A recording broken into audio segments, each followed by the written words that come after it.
Long, long ago, in between the green valleys of a happy, wealthy kingdom, lay what was possibly the luckiest, most joyful village in the world. The crops and grains were always luscious in autumn, the trees heavy with fruit in the summer, flowers blooming in the most vibrant colors in spring, and the snow falling in winters was always of the purest white.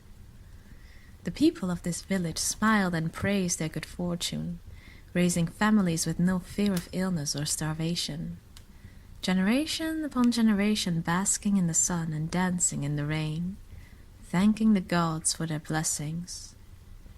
Truly, it had all come from one specific blessing, granted to this valley by the spirits of water and abundance themselves, a deep, smooth-running river, flowing through the land like a reflection of the heavens. Its water was a sparkling clear blue, and its taste was as sweet as apple candy, and could cure any illness, and bring any crop, tree, or flower to bloom.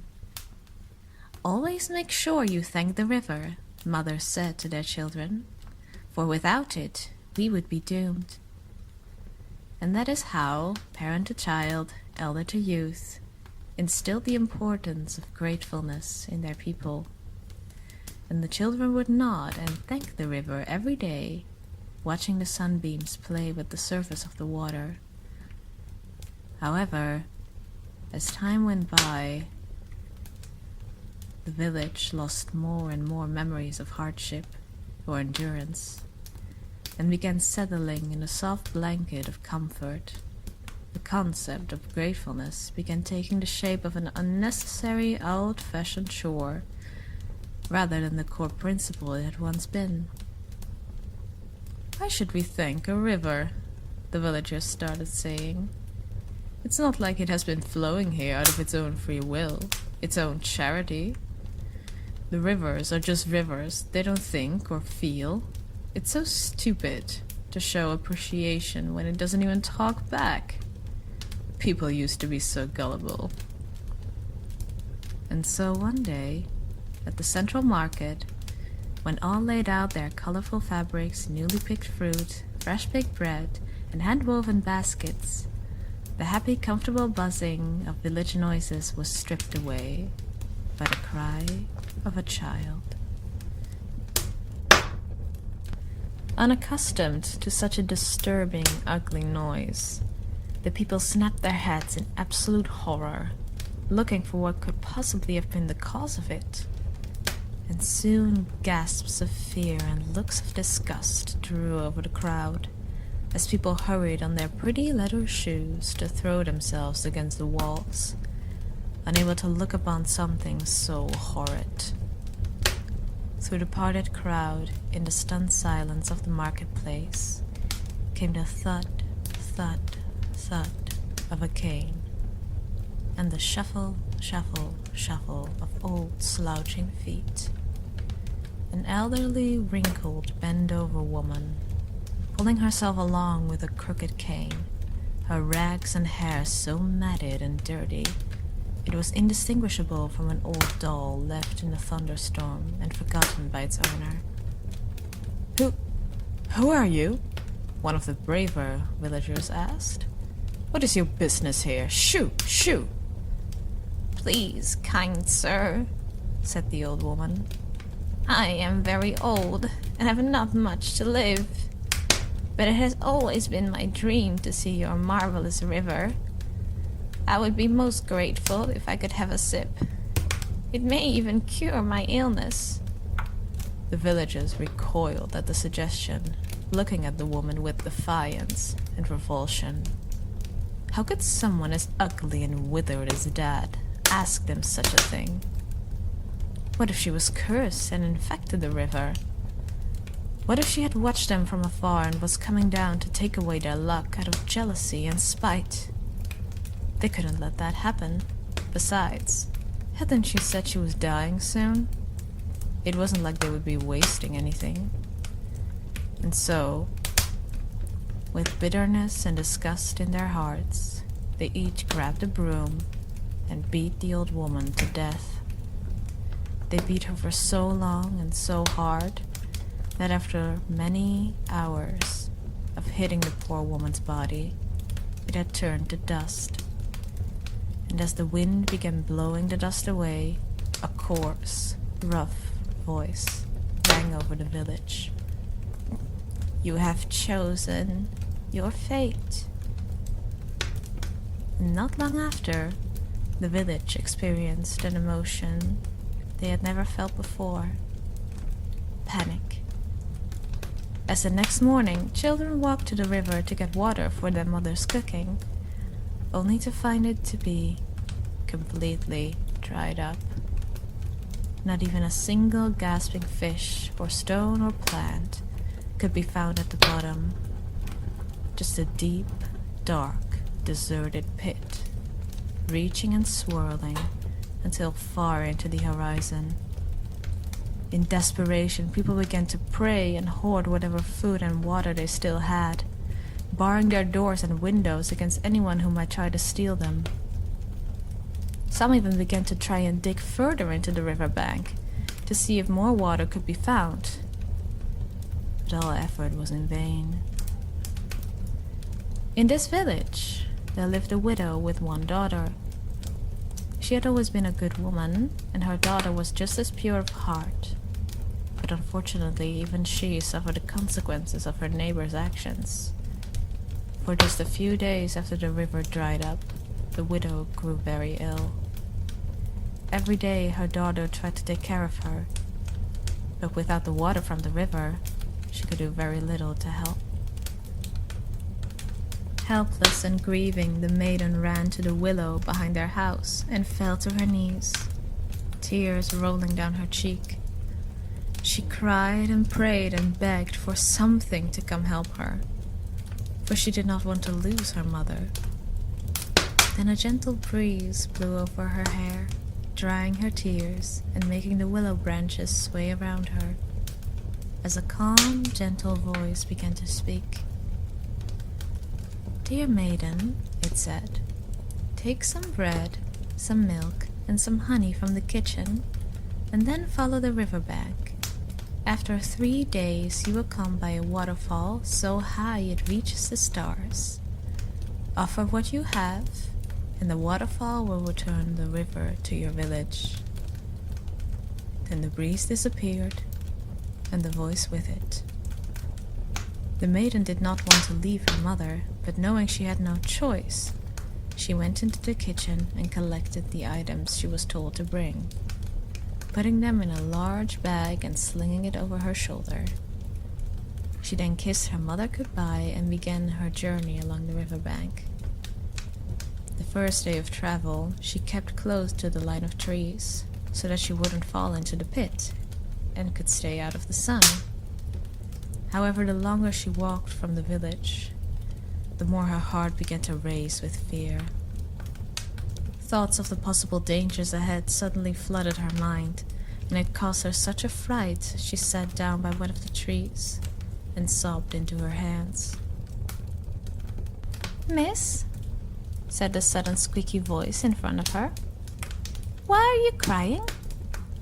She looked up and saw a little white bunny sitting by her feet, its head tilted and its bright eyes looking at her with concern.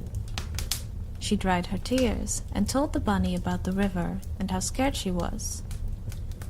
Then the bunny spoke again. "Give me the bread you are carrying, and I will grant you a blessing." She hesitated for a second, but thinking that she still had the milk and honey to give to the waterfall, she agreed and gave the bunny the bread. "Thank you, miss," said the bunny, and it hopped away. The second day of travel, the maiden had to walk up along the hills surrounding the valleys, something she had never done before. She walked and climbed, her delicate feet growing red and tired and worn out in her shoes. At some point, the effort she put in was so great, she left bloodied footprints on the grass. Eventually, the pain became so unbearable, she fell down to the earth and once again began to cry. "Miss," said a sweet voice next to her. "Why are you crying?" She looked up and saw a young deer looking down at her with curious eyes, filling with compassion when she explained about the river. Then the deer spoke again. "Give me the milk you are carrying, and I will grant you a blessing." At first, she didn't want to give the milk, but then she remembered that she still had the honey. So she nodded her head and let the deer drink the milk. "Thank you, miss," said the deer, and it ran away into the valley. On the third day, she was so tired and so famished that instead of walking, she began to crawl across the earth, cutting the palms of her hands and holes in her dress and knees as the earth along the riverbank had begun to grow rocky and sharp. It was so painful, and she was so desperate, that she once again fell to the earth and began to cry so hard. Her tears began to dampen the dry, hard earth underneath her. "Miss," said a low, gruff voice above her, "why are you crying?" When she looked up, a fright took over, as she saw a bear look down at her with beady black eyes, his massive body hovering over her small, delicate one. Despite her fear, however, she explained about the river once again and watched as the bear nodded in understanding. "Give me the honey you are carrying," the bear said, "and I will grant you a blessing." The maiden began to cry again. If she gave the bear the honey, she would have nothing left to give to the waterfall. But she was so frightened of the animal in front of her that she agreed to give him the honey and nodded. "Thank you, miss," said the bear. And he turned around and went back into the forest. Not long after the sun had set, the crawling, exhausted maiden arrived at a sight so worthy of the heavens, so marvelous and so grand, she briefly thought she had passed away and gone to the realm of the gods. Exactly as the voice had said, she saw a tall, crystalline waterfall, so high and mighty it reached into the sky. The fresh scent of flowers and all things sweet and savory seemed to come from the thundering water. And for a while she smiled, as the scent reminded her of home. However, when she looked down at her hands and into her bag, she was reminded that she had nothing to offer the waterfall, and a deep sense of despair filled the pit of her stomach. That is when a gentle breeze once again began flowing over her face, with the same gentle voice carried by the air. "Young maiden, you brought with you bread, milk, and honey, yet we do not find them with you now." The maiden explained in fear that she had given them away to the animals, waiting for the voice to turn angry. But instead the voice spoke again. "The rabbit, deer, and bear were sent by the gods themselves to test your generosity and see if your village still had some good in them. You passed the test. Now you may collect your blessings." The maiden watched as the waterfall parted, only to reveal 3 chests sitting neatly next to each other in a cave behind it. Suddenly feeling the strength return to her, she mustered it all up to walk up to them and kneel down in front of the chests. When she opened the first, she discovered it was filled with beautiful, glowing pearls, bursting out like stars and rolling into her lap, sticking to her clothes as she looked through them. When she opened the second chest, she found rolls upon rolls of the finest silk, flowing in vibrant colors embroidered with silver and gold. These too began to stick to her, and her old clothes turned into a long, fine gown, her feet slipping into beautiful silk shoes.